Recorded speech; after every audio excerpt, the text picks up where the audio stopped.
Hey, this is Bryce with Dent, and today I'll be working on a Cadillac SRX. I have another large fender dent. This one's not as big as the last one I did, but it's difficult within itself because it's actually creased all the way across. It's on a pearl white paint. White paint tends to crack easily over time, so I'll be using a heat gun on this one, keeping it hot and flexible throughout the repair.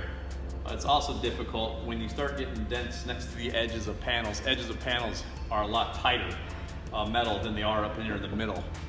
They have a lot more give up here, not so much on edges. It's pretty complex, but at the same time, I think this one will come out really well. And I'll also show you my process and steps I take to remove damage like this.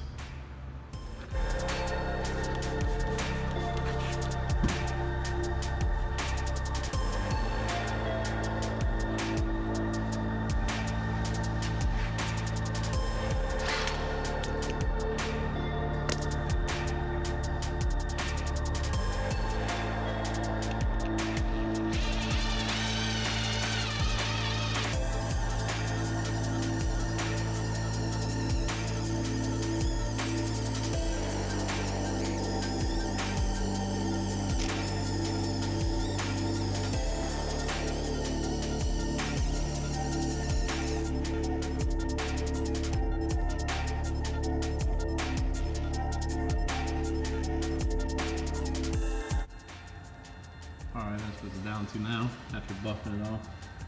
When the metal gets all the way up, we'll try and buff that last little bit of scuff in there out. But again, that's going to be the difficult part, the very front there.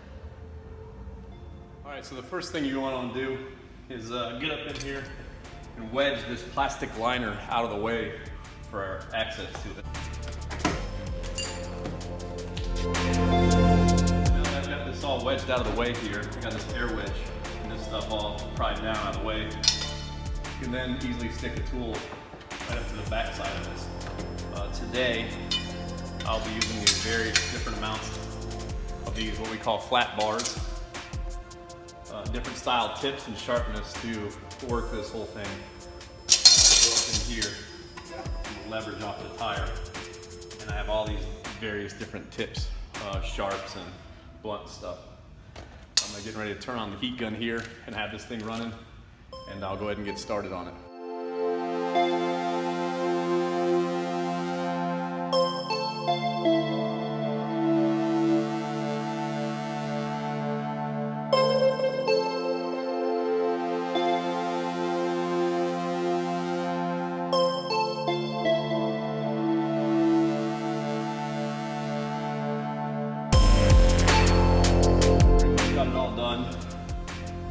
There's some real fine scratch left, and now that the actual metal and surface is up, I can give this a light sanding across here and then polish it, and all of it should be out. But I'll do a close-up to show you the scratch and what it looks like when it's done. When you zoom up, that's the real fine scratches. A little bit of texture from my pushing, but that should all come out and polishing. Let's see how it comes out here in a second.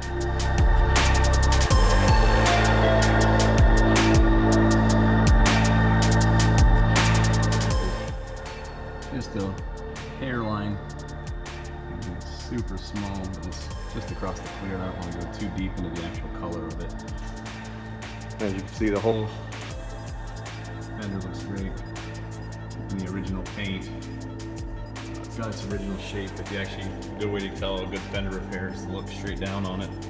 And this line here, it's perfectly flowing. Sometimes when you work on them, they can be all bowed out and crooked, even though the metal looks flat. You can see it's a very challenging dent. A lot of time goes into these types of repairs. It came out really, really good. Thanks for taking the time to watch today how we do our process. If you have any dents, dings, or damage, please email them, give us a call, or text us pictures of your damage, and we'll get back with you.